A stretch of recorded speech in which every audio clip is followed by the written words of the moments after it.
Welcome. In front of me I have the relatively new ROG Phone 7 from Asus, and today I'll go over unboxing along with a quick overview of this phone. So, let's just get straight into it.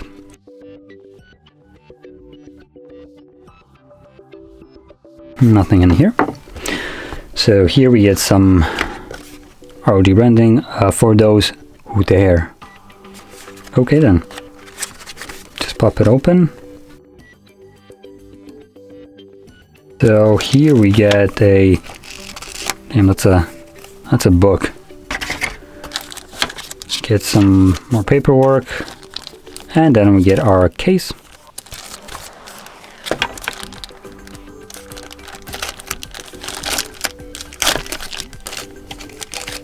Not the best glue, as you can see. Anyway, here's our case. Again, during the Republic, with a little logo right here, and we get some USB Type-C and audio jack. Okay, audio jack.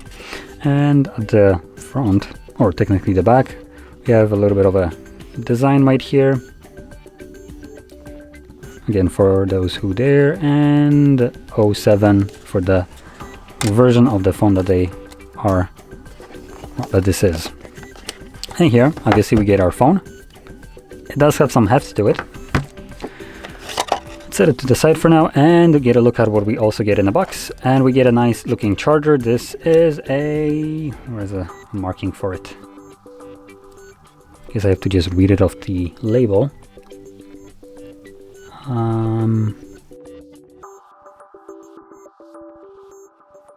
Okay, so this is a 65 watt charger. Now it's very hard, but it's like somewhere around here. So yeah, pretty decent charger right here. And another thing that is pretty nice, which Asus does, is they include a cable that is braided.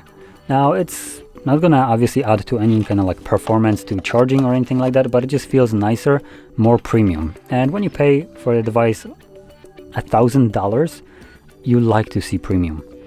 Which at the moment, some manufacturers like Samsung kind of forget about this simple little thing, that when you pay $1,800 for the device, it should come with a freaking charger.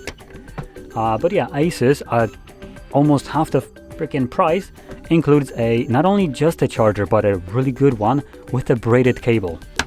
Samsung should take some notes here. So, anyway, let's get a look at the phone.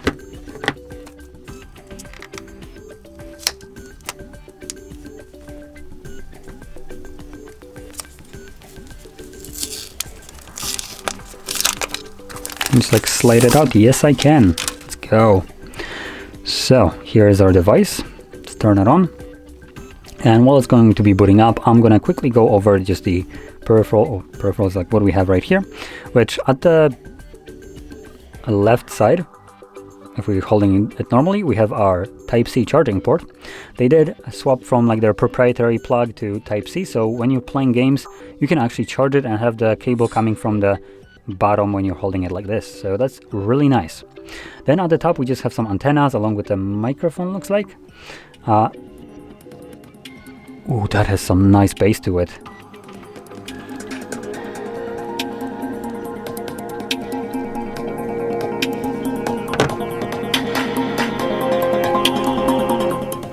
Yeah, that's pretty nice. So anyway, at the top we have our antennas with a microphone. Then we get our touch sensitive triggers, so one right here and one obviously right here. Then we get our power button, volume rockers. It looks like another microphone right here next to the volume rockers, with a little bit more antennas right here. Then at the bottom we have our headphone jack and a Type-C. Now when it comes with this headphone jack, if you're planning to use it while gaming, it kind of gets in the way, so that's not the best placement for it. But then I guess that's also the only placement for a phone when you're planning to use it normally. So yeah. And oh right, I didn't mention, we also have our SIM tray right here in this different color. So yeah, that's basically it. Now on the back we have our Asus logo. I assume this probably could be lighting up, but I have no clue. And this, now we do have a matte finish right here to glossy finish, which actually is a different part, I think. Does have a little bit of a bezel that can catch. Now the design right here does have like this kind of 3D depth to it. It looks like we're looking through it, but I think this is just part of this design. And obviously our cameras right here. Now let's start off with the cameras, which, well, while we're at it. So the main one is a 50 megapixel f1.9 24mm wide lens with PDAF. Then we got a 13 megapixel f2.2 13mm ultra wide with a angle of 120 degrees, and then 5 megapixel macro f2.0, and that's about it. And at the front we have a 32 megapixel f2.5 wide sensor, so pretty decent selfie shooter right here, and also pretty small too. And when it comes down to just video recording, with the back cameras you can record at 8K 24 frames, 4K 3060, and obviously anything else that you would expect from lower resolutions like 1080p 3060 120 240 720 of 480. Unfortunately no 960, but whatever. And then at the front 1080p 30 frames, which is actually surprising. So that's the cameras. Now let's move over to the internals. So right off the bat, the battery right here is a whopping 6000 mAh battery, so pretty huge battery. And here, along with a decent charging, obviously with the 65 watts, you should be able to top out this battery pretty quickly. And it's advertised that you'll get 100% in 42 minutes, so that's pretty good. And this device is being powered by a Snapdragon 8 Gen 2, so the newest Snapdragon that you can get right now. Obviously the fastest one, so really good. We have from 12 to 16 gigs of RAM and 256 gigs of storage up to 512. So depending on which one you go for, the 256 comes with 12 and 512 gigs of storage comes with 16 gigs of RAM, with both of them being with UFS 4.0 storage types. Again, the fastest storage type right now for Android. So at the moment, everything obviously is just top of the line right here. And now I haven't touched upon the display at all yet. Now the display right here is a AMOLED display, 1 billion colors, 165 Hertz refresh rate, so that's really good. HDR10 plus, and a peak brightness of 500 nits. Obviously everything is again top notch here. Resolution of 1080p by 2448 pixels, which puts it a little bit below 400 pixels per inch at 395. It's still what I'd consider a standard resolution for most of the devices, so again it doesn't fall flat here either. Now we also have Gorilla Glass Victus right here, so again pretty good.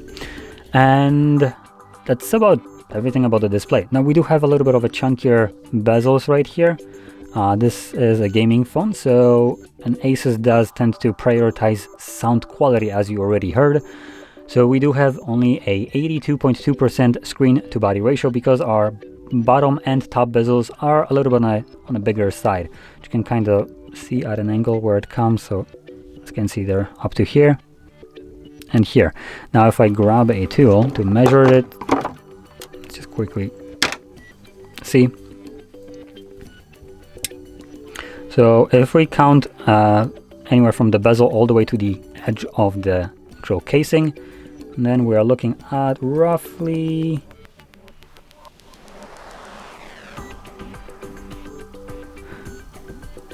it's 7 millimeters bezel. Now if we just count the glass itself, it's going to be a little bit less, at about 6. So 6 millimeters at the top, and I assume about the same at the bottom, give or take a millimeter or so. So like I said, the bezels right here are on a bit of a thicker side, but they do house some pretty decent speakers, so that I would argue is okay, especially for a gaming device. So when you're gaming you can get some nice sounds. So yeah, they do deliver a nice punch. Now with that being said, there's not much more to say about this device, to be honest. That's basically everything. There are other things that you might not be seeing here, like the under display fingerprint sensor, NFC, and stuff like that. So that's everything that you'd expect from a device at this price range. It's here. So with that being said, let's just kind of summarize this. So I am one of those people that tends to look at gaming devices in a positive way, and I am maybe a gamer, but I just find phones like this to be very interesting because they do come at a very competitive price while delivering more than actual flagship devices do. So if you take, for instance, like the Samsung Galaxy S23 Ultra and compare it to this, Ultra might not be necessarily the best comparison because it comes with a pen, which is a unique kind of thing that Samsung does with that device. But if you go to any other device that is supposedly a flagship, this device basically performs as well as any other flagship. It has significant power to it, while including just better cooling solutions because it's designed for prolonged periods of gaming, along with adding some interesting things like, for instance, a charging port that is located on the side, which helps you to use the device while you're gaming. It might not be very important, but obviously when you pay for a device $1,000 and other device is also considered a flagship device and it offers less than this one, it starts to add up. Now here, if I just take any flagship that usually comes at about a little over $1,000, it will perform as well as any other flagship apart from Samsung's, because Samsung's also costs $1,200, the Ultra, but it comes with a pen. So I don't want to compare it to this one, but any other device that doesn't have the pen, it actually falls behind this one. So let me explain. Here we have higher refresh rate at 165. The typical is 120.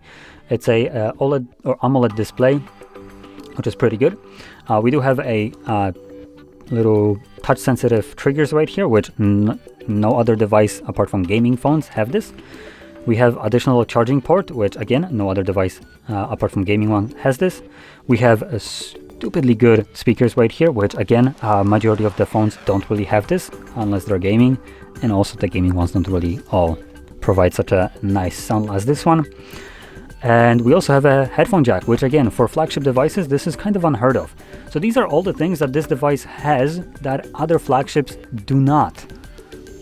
And obviously it has everything that other flagships do have. So that should summarize this device. It punches well above its price, I would argue, which is really nice. And this device could be picked up by people that aren't even interested in gaming because it offers more than any other flagship that is just kind of catering to everyone. This one supposedly caters to gamers, yet it offers more for everyone. And that's kind of why I consider gaming devices to be a really good product.